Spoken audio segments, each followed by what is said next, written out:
Ciao, sono io, PoliGamer. Il mio dovere è informarvi che potete convocarmi iscrivendovi a questo canale. Contattatemi 3 volte e vi concederò un video speciale.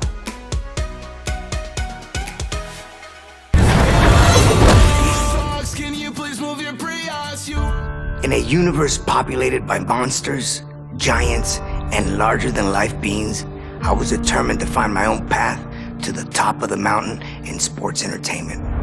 I wasn't gifted with superhuman size or strength, but I did have an insatiable thirst to learn, the physical gifts to take to the air, and an uncle who was more than happy to give me the tools needed to become one of the greatest competitors to ever lace up a pair of boots. Starting my career in Mexico, I'd be known first as La Lagartija Verde, which means the green lizard, and Colibri, hummingbird. Still a teenager, I would eventually earn the highest honor from my uncle, as I was officially crowned Rey Misterio Jr. I would take everything I had learned from my uncle and make it all my own.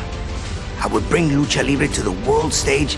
I would make cruiserweights as popular as our heavyweight counterparts, and I would prove that a cruiserweight could win it all, as long as they were given the opportunity. I would arrive in America, first stopping in ECW, before garnering the attention from the top people at WCW, who quickly signed me to a contract. With my foot in the door, it was just a matter of time before I took over the world of sports entertainment. Every step, a battle. Every opponent, a new face who felt they were superior to me. Every match, giving me a new objective to strive to meet. Should I try to weaken their legs? Throw all of my aerial techniques at them? Maybe surprise them with some defensive lucha libre? Take it to the outside? Show off my newest move? By the time I got to the ring, I always had a little mental list of things I wanted to try in order to win. And with every victory, I got another reminder that the best was yet to come.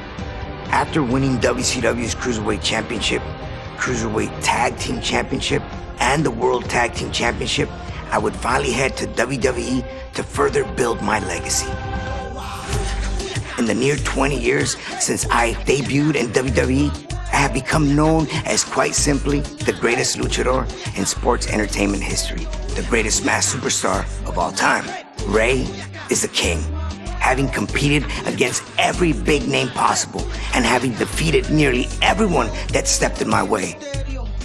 Not every road is paved with gold, and mine was no different. But even when the road gets challenging, there's always opportunity. The opportunity to learn from mistakes, to grow as a competitor, and to get better. I may not have had my hand raised every time out, but there's never been a time where I didn't leave the ring better than when I entered.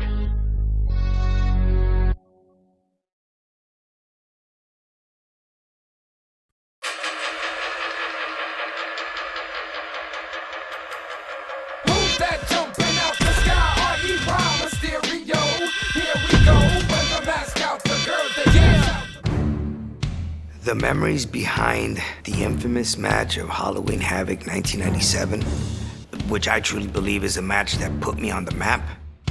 I was a big fan of Eddie growing up, so to be able to forward all these years and then eventually share the ring with him was incredible. It was an honor for me to face one of the Guerreros. Overall, that match was highly important for me. The fact that I could become Cruiserweight Champion that night and defend my mask, not have to be unmasked. You know, that was something that was really in the back of my mind. I just didn't want to go through that. They were trying to take off every luchador's mask one by one, and I was on the list.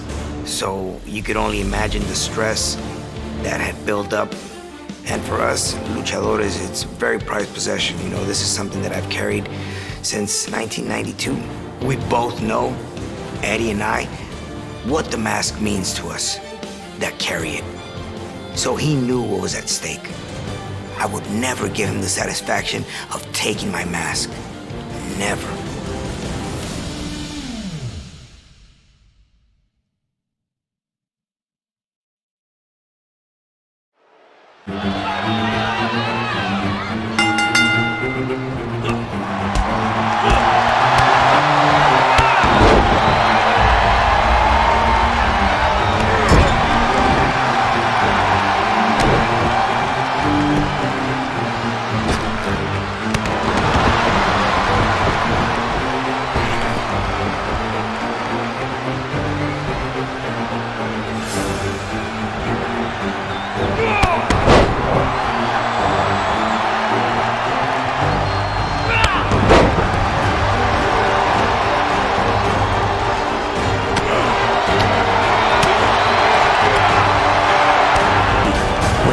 Receiving end, but it sucked being on the other end of that senton.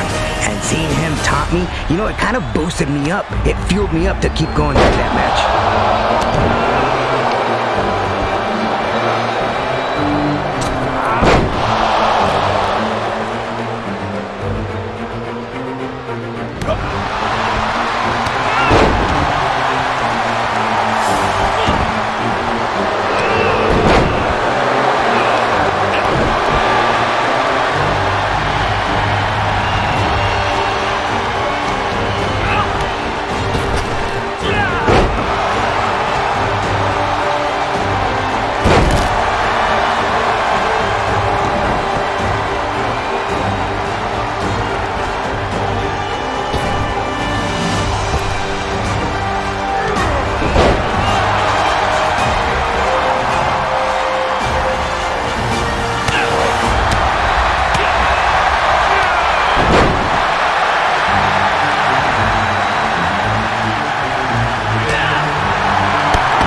I get a drop kick on the back of my head, I was starting to really wonder if I'd be able to win this thing, and was really getting desperate.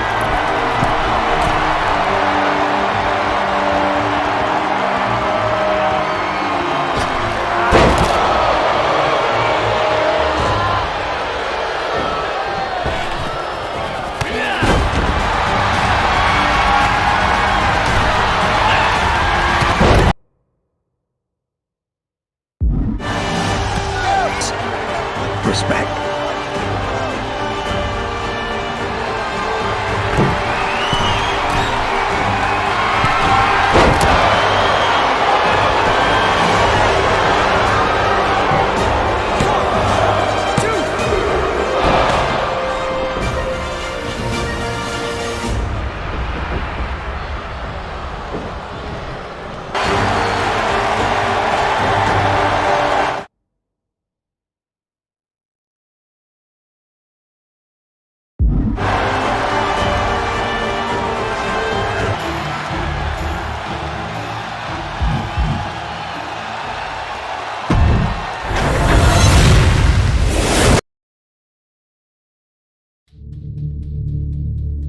I've sat and watched that match. I actually watched it not too long ago with my son Dominic.